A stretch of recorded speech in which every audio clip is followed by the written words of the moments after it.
and welcome to the How to Make a Podcast podcast.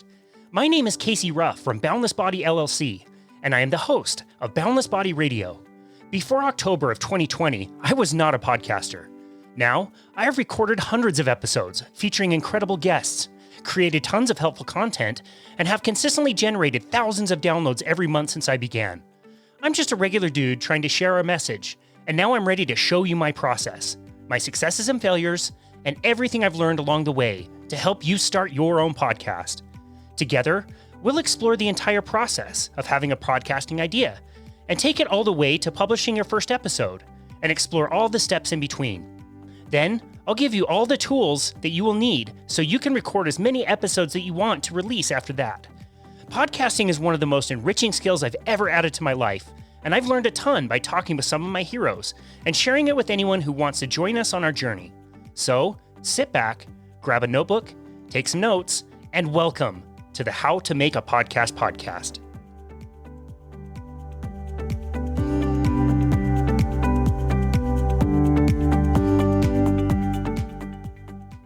Hello. This is Casey Ruff, and welcome to episode 12 of season 2. Today we are speaking with Shana.hussin. Shana earned her dietetics degree in 1999 and has now worked in the medical nutrition field for over 20 years. She is the author of Fast to Heal, a 5-step guide to achieving nutritional peace and reversing insulin resistance. Shana is the host of the Fast to Heal Stories podcast, which is one of the top nutrition podcasts on Apple. Shana was hosted on our primary podcast, so be sure to check out Shana's amazing story on episode 183 of Boundless Body Radio.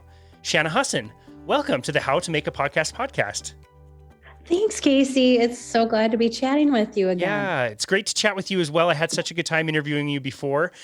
This will be a lot of fun. On one condition, though, you'll appreciate this because you live in Wisconsin. It is March 1st, the day of the recording. We are in Salt Lake City. It is 51 degrees outside. It is absolutely glorious. I may just up and leave this conversation if I do, no offense. I'm out on a barefoot, shirtless walk somewhere because it is so nice. Yeah, we actually have 39 and sun today. So for March 1st, we will take it. I was out with the dogs this morning, and yes, anytime there's sunshine in the winter is good. Totally. That's great. How's your winter been? Has it been a harsh one? Kind of up and down. January was pretty harsh, but not a ton of snow. Yeah, it's just that's good. Cold. That's good. Hopefully we're through the worst of it though. That's great. Yeah. Spring, brighter times, brighter days. That's great. Yeah. I'm so glad you wanted to do this. I love talking to other podcasters about what their process is, how they decided to start podcasting and what things they do or don't do. So first of all, let's hear your story of how you started to get into your topic that you're really interested in, which is low carbohydrates and especially fasting. Yeah, I've been in the nutrition field for over 20 years. And in that, if you would have told me I'd be podcasting, I would have thought you were crazy. And I spent most of my time in the conventional system working as an outpatient dietitian for several years, and then moving over to the health coaching space and doing more employee health. And doing lots of health assessments, that sort of thing, always working more in a conventional system, the traditional setting as a dietitian and health coach. And then I had kind of a big epiphany or health calling or whatever you want to call it. I had my own health issues, and my son got really sick, which we talked about in the other podcast episode that you interviewed me in. But I just started questioning a lot of things in the nutrition field that I was teaching in the conventional system. And so I moved over more into the holistic nutrition side of things. But in so doing that, I couldn't really work in the traditional setting any longer because I would have had to teach the things that they wanted me to teach. And I just didn't believe in that any longer. So I am now out on my own, and I published my book, Fast to Heal, almost 2 years ago. I'm a big proponent of intermittent fasting and time-restricted eating. And I do teach low-carb diets in most circumstances for most people. But I've just found that those methods are so healing for most people that are dealing with lifestyle issues and weight issues and obesity. And so my podcast has been on the air for about 1.5 years. And yeah, that was a crazy ride with, going from being basically practitioner, nutrition educator to now still being the practitioner and nutrition educator, but owning my own business and promoting myself in different realms and avenues I never thought I would be in. So here we are today talking on a podcast. And it's been a wild ride, but I always feel like I'm here for a reason and this is the path I'm supposed to be taking. Yeah, no, that's fantastic. I mean, obviously the audience of this show is going to be more into podcasting and how the process works and things to, be aware of as far as podcasting. But I really hoped that the audience would maybe get exposed to some of these ideas that maybe they wouldn't be exposed to otherwise. Like Right. if you're going to either one of our podcasts, you're probably already familiar with, changing diets or unconventional advice and doing things like fasting, which a lot of people think is absolutely bonkers. But again, my hope is that this audience may consider also looking into fasting and following you and your work so they can learn about this. Yeah, and I will tell you and whoever is listening, I thought fasting was bonkers at when I first heard about it as well. I was trained in the traditional space and you eat all your meals and you eat as soon as you get up in the morning.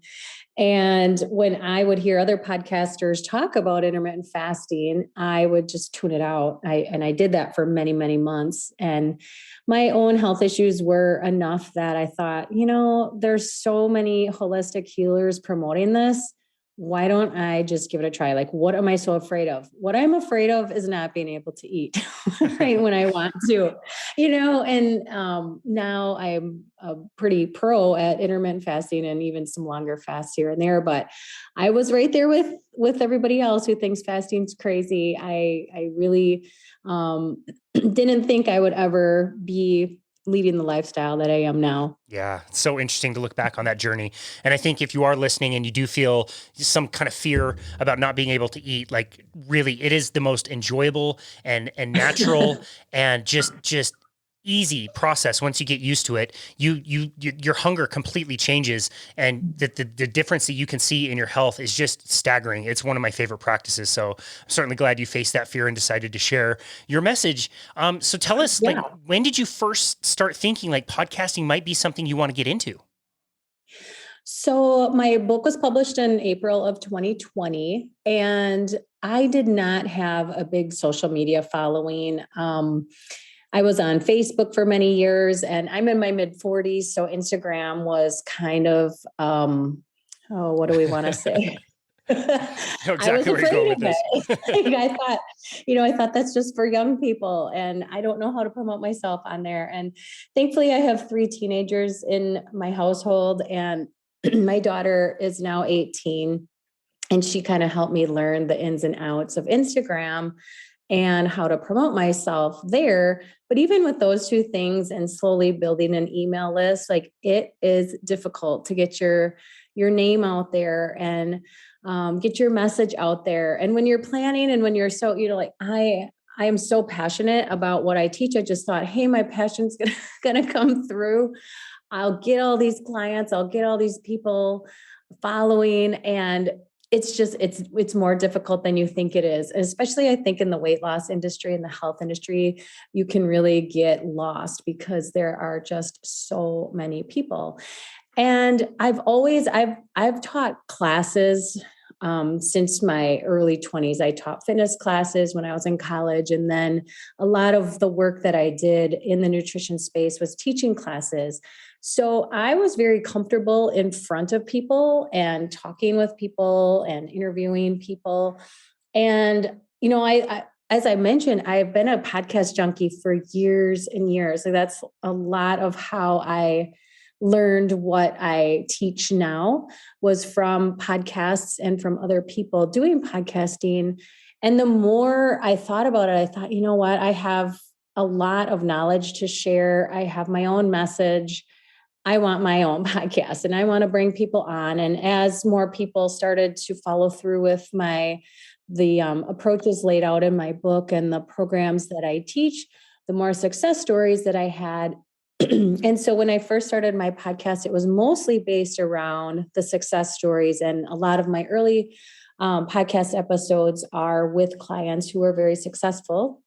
But as my podcast kind of grew and developed, then I started bringing on more other influencers and other people in this space to educate people as well. And then sometimes I also do solo podcasts. So everything has just kind of evolved to where I am now. But that's how I really began. I just wanted to get the message out. And sometimes, you listen to podcasts and you think, and the people and the podcasters are super knowledgeable.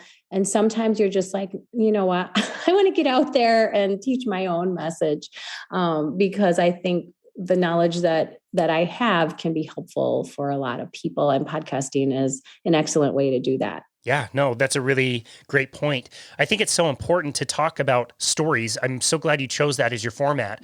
We will often tell our guests, like, yeah, this podcast that we're doing, Boundless Body Radio, it's about health and it's about fitness and, whatever lifestyle practices you're into that can make you healthy. But really, it's about your story. And I want you to tell your story and be open and honest with it, because I think it's really relatable. I'm sure you have come across this podcast. It's inactive. They don't do it anymore. But when I was learning about fasting initially, it was so critical to my learning and understanding, which was the IDM podcast. And Yes. They had a similar format where it was people telling their stories.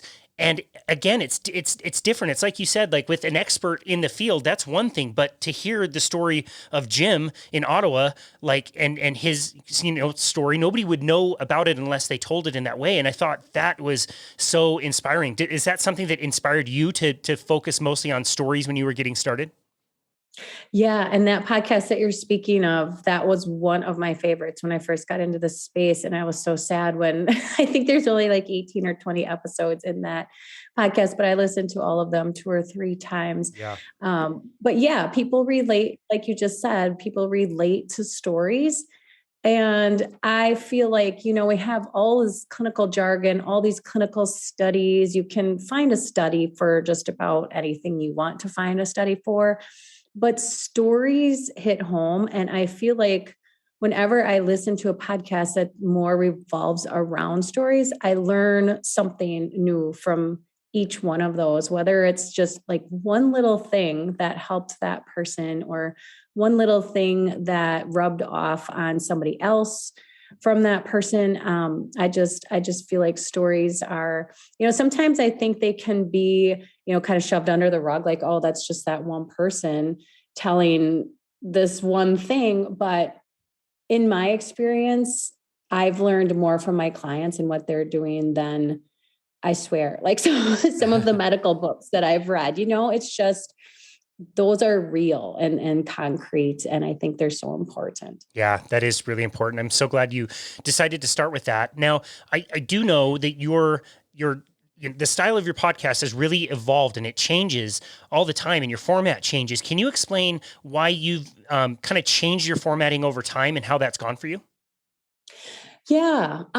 So like I said, I started with the stories and I still bring people in everyone, probably once a month or once. I put out a podcast about once a week. I really try to be very religious with that and bringing one out a week. But I did find that although I still have tons of people who are very successful, not everybody's willing to come out and tell their story like I thought they they would be.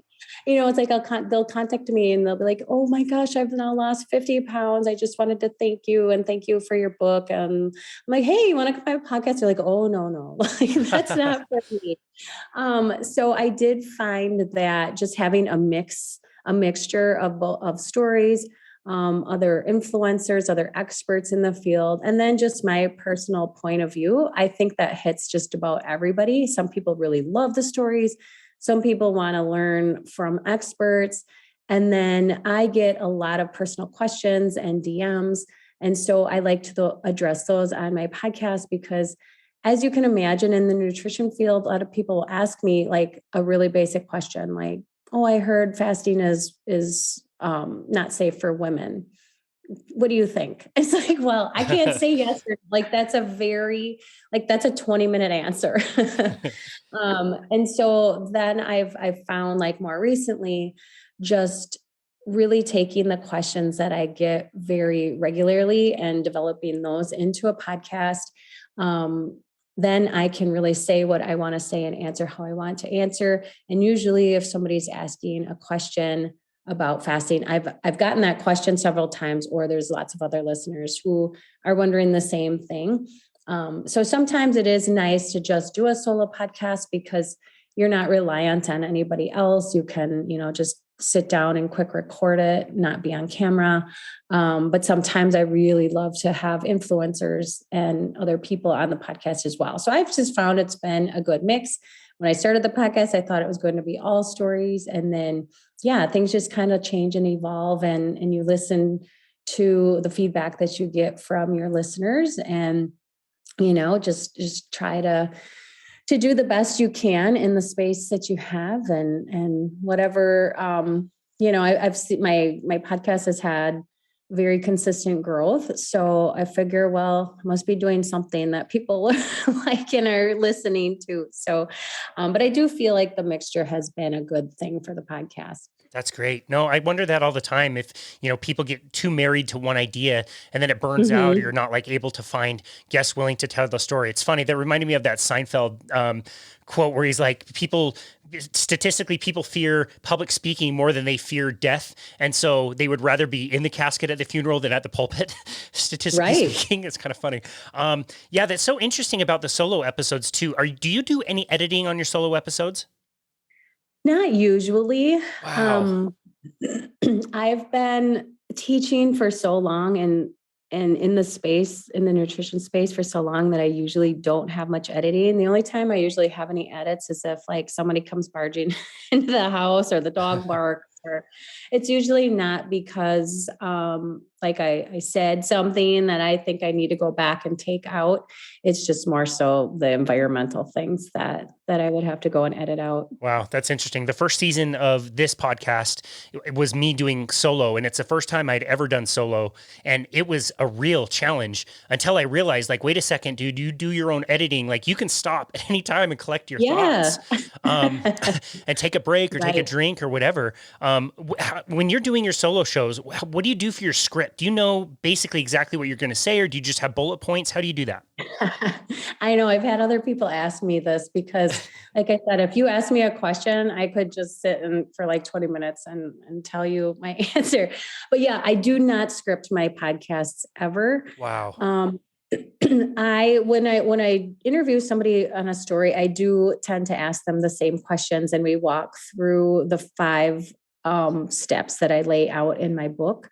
And so those are kind of, they're the same in that I ask the same questions for the most part, but I never fully script my podcast ever. And then when I do a solo episode, I just have some bullet points and just stop the recording if I need to gather my thoughts. But other than that, I can usually whip one out pretty quickly just with the experience that I have, and how many times I've answered the same question over and over. And that's the beauty about podcasting, is like, if somebody asks me, or like a lot of times I get personal messages or emails or DMs about my son and how I healed. He had all sorts of colitis, and a lot of people are curious that, I put out any kind of podcast with his story, and I get lots of people asking me how I healed him and what our journey was. And so I recorded a podcast all about his illness and what we did, how we approached that. All of the links that people need for that particular podcast are all in the show notes. So when they ask me about that, I'm like, hey, listen to this first, and then let me know what questions you have after that. So that's what's really nice about podcasting too, is, if somebody's asking the same question all the time, you can just say, hey, listen to this. This goes into a very thorough answer, and then let me know what questions you have after that. Yeah, no, that's a really good point. We love that too. At this point, Boundless Body has done 250 different interviews on such a broad range of topics that if somebody asks a certain question about sunshine or fasting or the structure of the foot or whatever, those things have all been created and they live on and they can be shared at any time. Are you ever surprised by your numbers of like past episodes that you kind of forgot that you did maybe like a year ago and how many downloads those are still getting to this day? Yeah. And I love looking back at that. And sometimes it's the ones that you think aren't going to be that interesting or people aren't that interested in.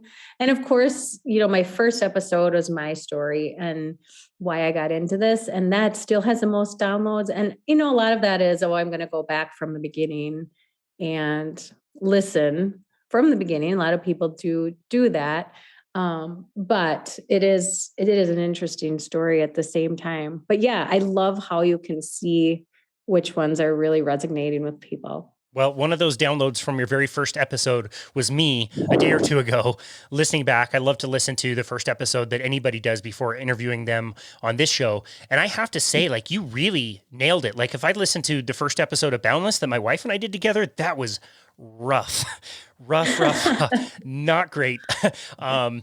So you have done a really good job. You can tell you're an absolute natural and that you have done a lot of speaking like you mentioned. What things have you learned how to get better at over time? And what things did you just feel like almost like talking that you were just so good at from the very beginning? It hasn't evolved maybe as much because you were already knocking it out of the park. Yeah. One thing that I've gotten so much better at and that podcasting forces you to get better at is actively listening to whoever you're interviewing. And I definitely had room for improvement with being a good listener and being perceptive and, writing down key points that people are mentioning. And it's hard interviewing people because you're trying to think about the next question and how you're going to sustain a natural flow in the podcast, but yet still listening to them actively. So that I think is the hardest part of podcasting is you actually interviewing people. And you might even have a list of questions, but sometimes they don't make sense if you have them written out in a certain order and you're talking about things and maybe the conversation kind of veers in a direction you're not thinking it would or prepared for. So for you to just go down a bullet list of questions doesn't always work. So that has been something I've definitely gotten better at. And, just jotting down a few ideas as people are speaking and then, circling back around to those ideas, asking for clarification. And then really another thing is just knowing your listeners and what, if you're one of my listeners, are you lost with the content that we're talking about? Has it been simplified enough? So sometimes I'll have a guest who is pretty technical or pretty, medical or science-based. And sometimes I have to circle around and say, okay, you know what, can we break this down a little bit further for our listeners? And just knowing when to do that is another thing that I've gotten better at. And then as far as something that I think I was pretty good at just when I first started is just being comfortable being in front of people and being confident enough in yourself and in your knowledge that comes across to your listeners, because your podcast is going to suffer if you come across as somebody who's not believing in your own message and not knowledgeable about what it is, whatever it is, information you're putting out on your podcast. So yeah, that was an interesting question though. Yeah, well, there was an interesting answer.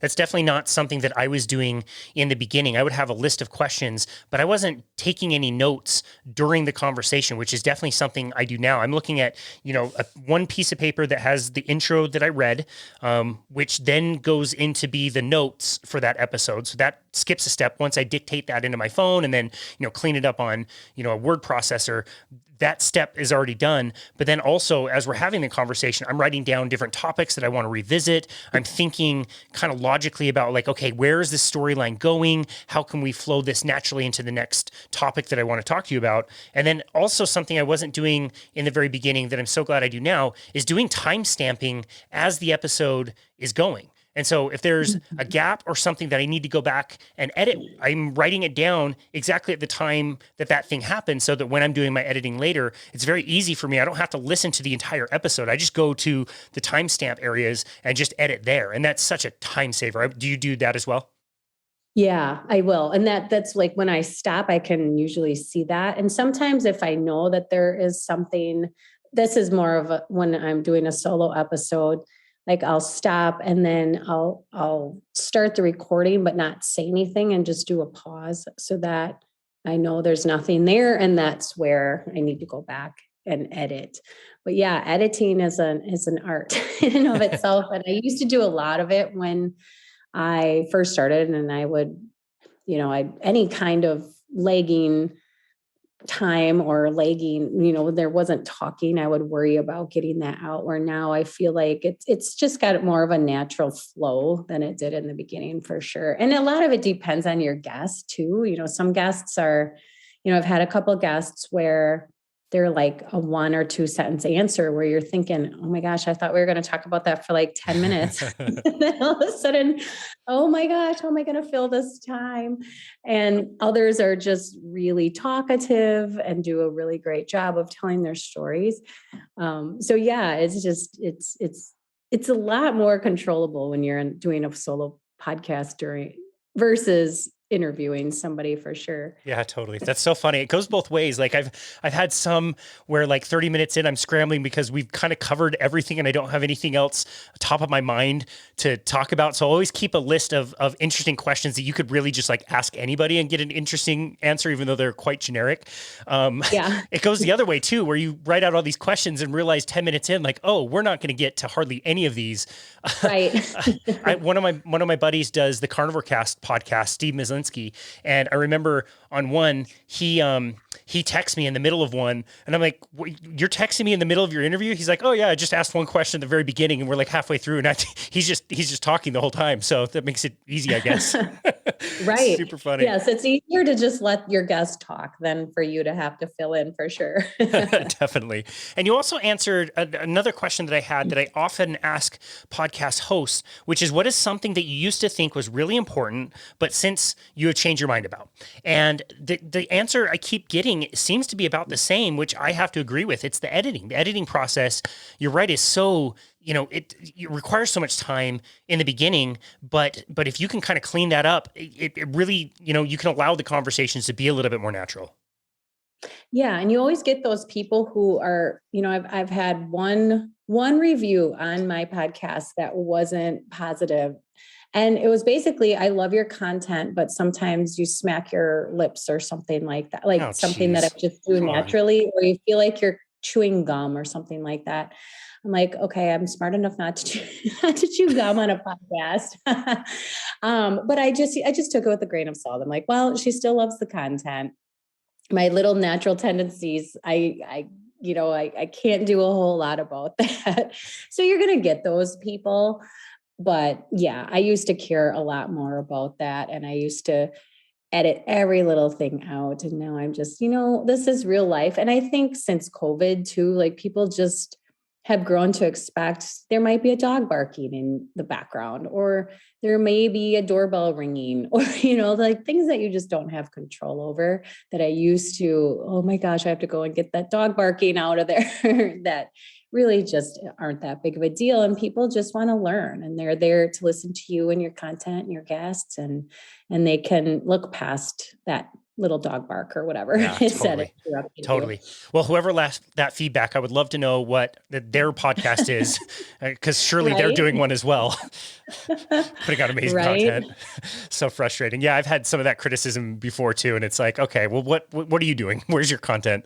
Let me check it out. So interesting. So as far as like practicality goes, this could be a hardware question or a software question. What things do you find to be some of your most essential pieces, whether that's a microphone, a piece of software, something you use to record? What things are very highly essential for you? Yeah, that's funny you ask, because I used to use a microphone in all my recordings, and I'm an Apple person and I use all Apple products. And I used to have an older MacBook Pro that was probably almost 15 years old. And I just got a new MacBook Air this summer. And since I got a new computer, I don't know what it was, but my microphone sounded very muffled with it. So I found that just not using a microphone and using the internal microphone that's in my MacBook sounds better, which is very strange. Wow. So I don't actually use a microphone anymore, but I've been thinking about, just trying some different things with that. And I would say, I don't know if I should talk about like what platforms I use and that sort of thing. But I use Libsyn which is Liberated Syndication, to house all my podcasts and to distribute all my podcasts. And that has been very easy. That I don't know a lot of the other platforms. I haven't used them, but it's very easy to upload an episode, get the show notes in there, and get it distributed. But again, I'm sure there's other platforms that do the same. But I would say the show notes are, those are probably an art form of their own. And I'm sure there's room for improvement with my own show notes, but that's one of the things. It's like one thing to get the podcast recorded and uploaded, but the show notes are a whole nother time piece that does take some time and thoughts, and getting the links in there and proper bios and all of that. I would say that at this point is probably, because I still do all my own pieces and all my own work, all my own editing, my own show notes and all of that. That's probably the part about my podcast that I loathe the most is the show notes and getting that. So I might outsource that at some point. Cool. Yeah. Yeah, that's not a bad idea. Yeah, that's not a bad idea. We definitely highly recommend outsourcing anything that you don't really enjoy doing, or just trying to make it as easy as possible on yourself to cut that time down. Yeah, that's very interesting about the microphone. I did want to ask you about the software platform, though, that your hosting platform. Is it a cost? You pay monthly kind of a thing? Yeah, for Libsyn to host all my podcasts and distribute them for me, it's $20 a month. Okay. So pretty minimal. That's really the only cost that I have for my podcast. I used to record on a different platform. It was called Zencaster. Okay. And I had some issues with it. It worked really well for me for a long time. And then all of a sudden, like 3 episodes in a row, people couldn't get in, or they kept getting kicked out. So I just went to Zoom and record there. And then I have the audio and the video if I want, and can use the MP3 or the MP4 and go from there. So that I have changed. And of course, I guess that's a cost too that I pay annually, but I would have that anyway, right, just because of other meetings that I have to run through that. Yeah, right. Zoom, I've found just to be so easy, and everybody knows how to use it. Right. After 2020, we all know how to use Zoom. And so there's just so much less, time lost where people are trying to log in and they need certain passwords, and it's kind of a pain. And if it's a platform they're not familiar with, you can get somebody who, a great guest who's like really frustrated to start the conversation. So we found the same. Zoom is reasonably good quality. You get some pings here and there, but for the most part, it's really good and easy to use. And that to me is totally, totally worth it. I do want to go back to what you mentioned as far as steady growth. And this is something I think is so important when you're considering what you want to talk about with a podcast, because you're right with what you said earlier. There is 1.5 million podcasts out there, and most people end up quitting anyway because they had expectations that people were going to, tune in and listen. And that takes a really long amount of time. It requires a lot of patience and a lot of work to be able to build that up. If you think you're going to start a podcast about cats and you're going to be Joe Rogan in a week or two, like you got another thing coming. So what metrics let you know that you are achieving success when you talk about growth? Like what shows you that you're growing? Yeah, my the Libsyn, or I think it stands for Liberated Syndication, that shows me that's where all my podcasts are housed. That shows me all of the downloads that I have, and then it will compare like my last year or my last 3 months, my last week, what episodes are most downloaded, so I can see, is there consistent growth? And for a long time, I was kind of stuck at the same. I had listeners, but I wasn't really growing. And, you hear on podcasts all the time, like, please leave a rating and review, please leave a rating and review. And it almost gets annoying. But when you're a podcaster, oh my goodness, one rating and review can really just bump your podcast, or a couple of them. So it's like you ask for those, and I do ask for those every so often on my social media, but they really do help. But I just look at my stats on my Liberated syndication platform. And every time I'm on a bigger podcast, I can definitely see a bump up with that as well. So for me, that's probably been the best way to grow my reach, is to be on other people's podcasts, other influencers who have a good following and a good listenership. But yeah, it's hard. And being consistent, you hear that message all the time with podcasting, but you really do have to be consistent, because every once in a while I'll be on vacation, or I'll be sick, or, some kind of circumstance. I didn't have as many interviews lined up in my queue as I wanted. And I have like a week that I just didn't get one out. It doesn't happen very often, but it happens every once in a while. And it really can hurt you, like even just missing a couple of interviews, or not putting it out consistently enough. So that has been really the backbone of my growth, I think, is getting on other people's podcasts, and then just making sure you're consistent every single week with some sort of content, and on getting it out there. But yeah, it's hard, and it's a commitment, and it's time consuming, but it does pay off too. Yeah, I agree. I think that consistency piece is so important. Like if I woke up on a Monday morning and Peter Attia's The Drive is not like downloaded on my phone, I would be on probably Right? like on suicide watch. Like you really count on those shows to come at the certain days and times. And when they don't, it's like, what is going on in the world? Yes. You're like, how did I miss this? Like, it's Tuesday. The fasting method comes out on Tuesday.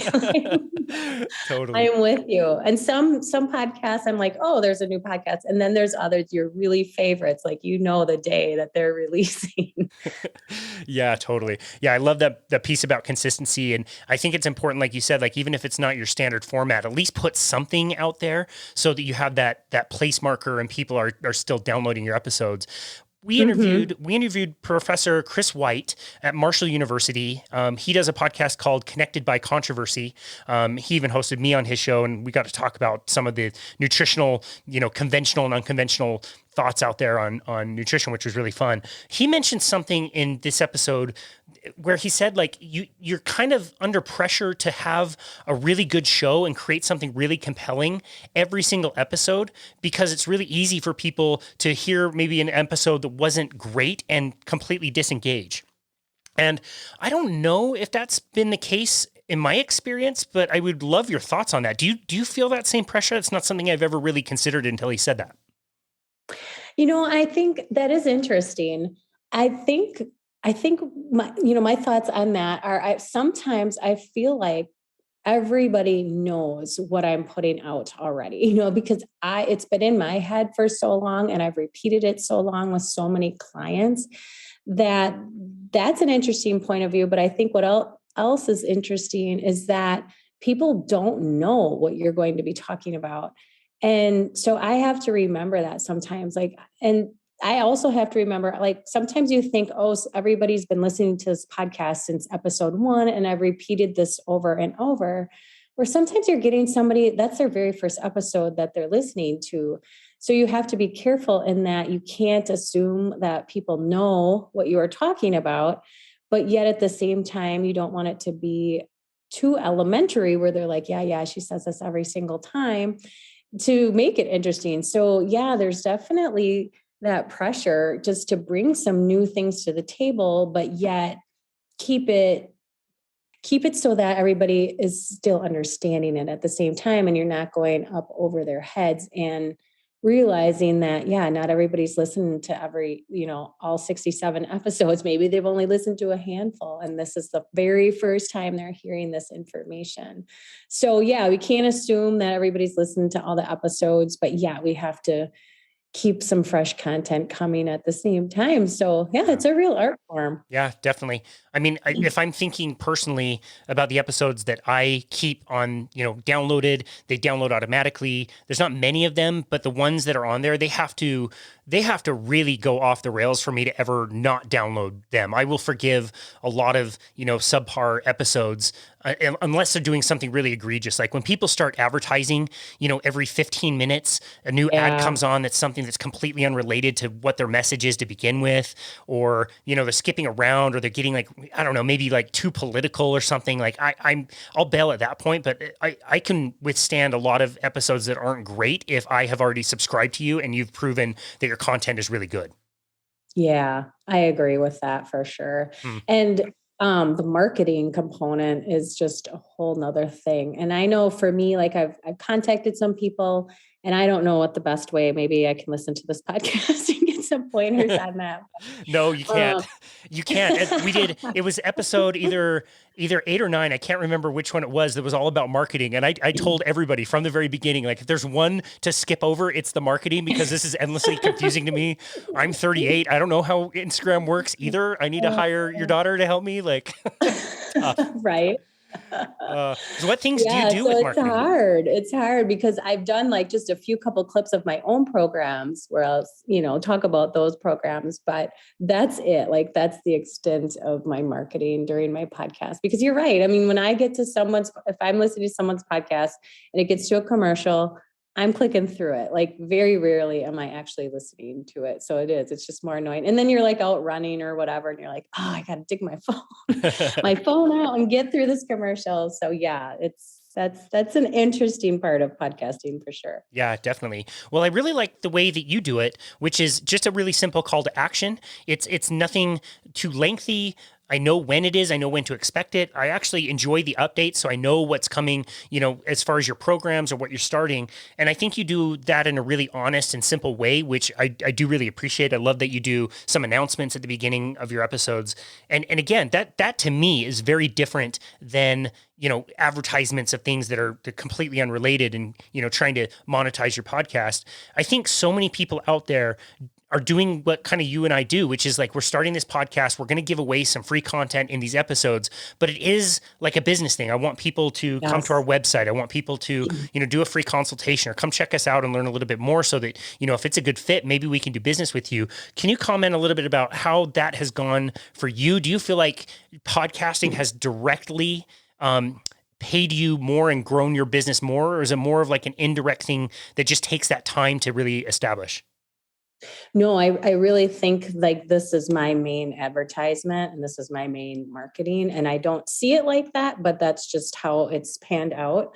I don't do a lot of marketing other than what I talk about on my podcast. I've done some Facebook ads, but that's a whole nother deep black hole that you can get caught up in. But yes, definitely the podcast. I just feel like that's where people can really start to connect with you, learn about you, learn your style, learn what you're teaching. It makes you definitely more of a real person when people can listen to your story and how you connect with others, other than me just saying, hey, go to my website. It's like, okay, well, all these programs look great. Your website's really pretty, but I don't know if I should trust you. I don't know what you're actually teaching. I don't know what your story is. If you're just trying to get me as a customer, if you really care about my health and wellness and getting me better, where the podcast, it's like, and definitely that I think is what drives most people to my programs and to my website, is they connect with me. They know that, what I'm teaching is actually helpful and reversing disease and helping people in the long run. And I feel like it's hands down the best part of the work that I do is my podcast. Sometimes you look at it and you're like, oh man, I got to get some episodes out. And, it's just, am I going to, what do I have lined up? And it is a stressor, but at the same time, this is how I've reached the most people, is through my podcast or being on other people's podcasts, more so than, you can put out posts, you can put out reels, but you don't know exactly on social media. It's hard to know like who you're actually connecting with. You could have, 20,000 followers, but are they actually connecting with you and seeing what you're doing, listening to your message? It's hard to know. Or I feel like podcasting is like people are listening because they want to listen and they can choose to turn you off. Yeah. They can choose to keep you on. They can choose to turn you off. Yeah. So yeah, it's been a very great experience. Well, with you and your show, that authenticity really comes through, and you can tell that you're invested in this and you really care about people. And I don't think you can fake that. I think eventually you will be found out if you're not coming at this with like a really authentic message trying to help people. Really interesting about the Facebook ads. I couldn't agree more. I thought that was a complete waste of money. I really thought like, okay, I've got this hockey player.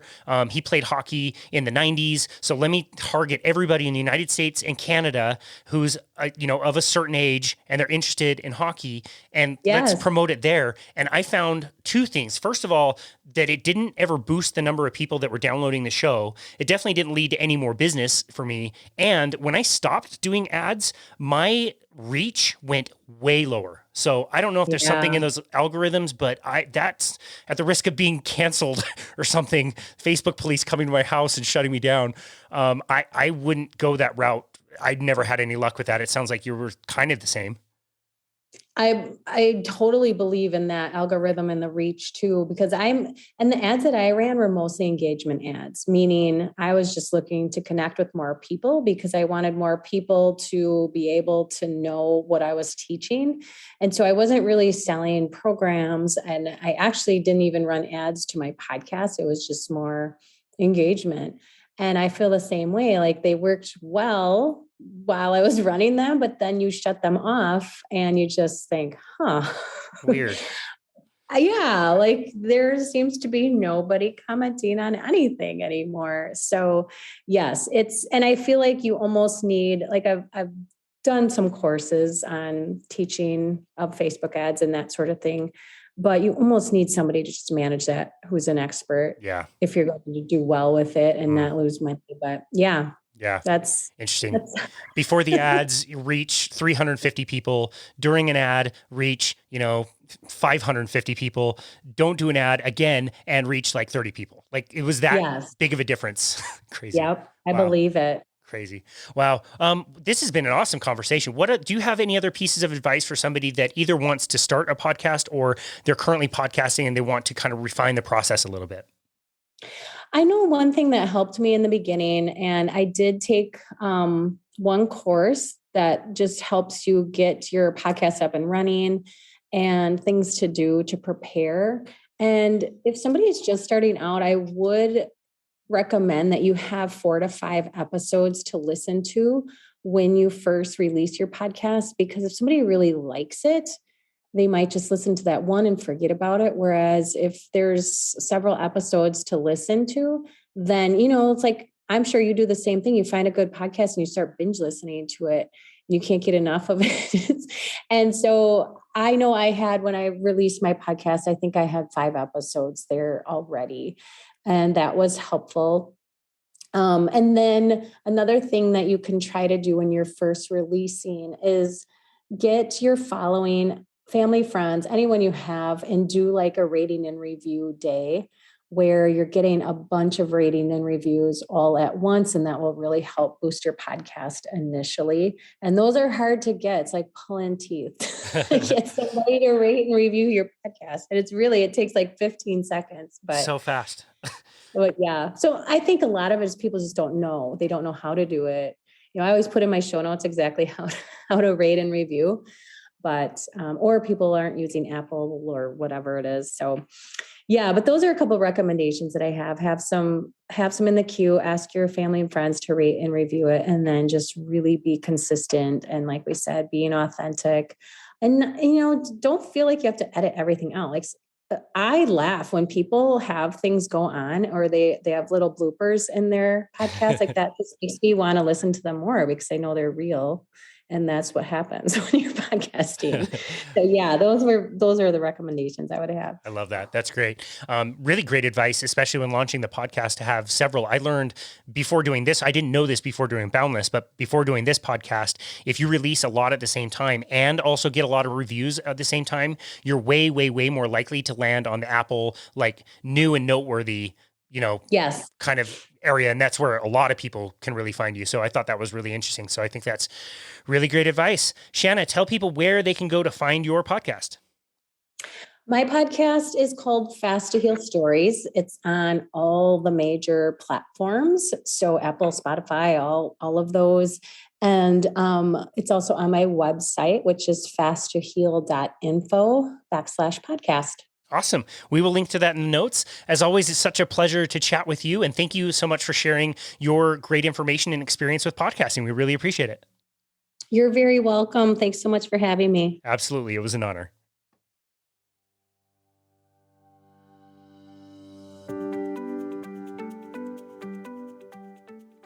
Thank you for listening to the How to Make a podcast.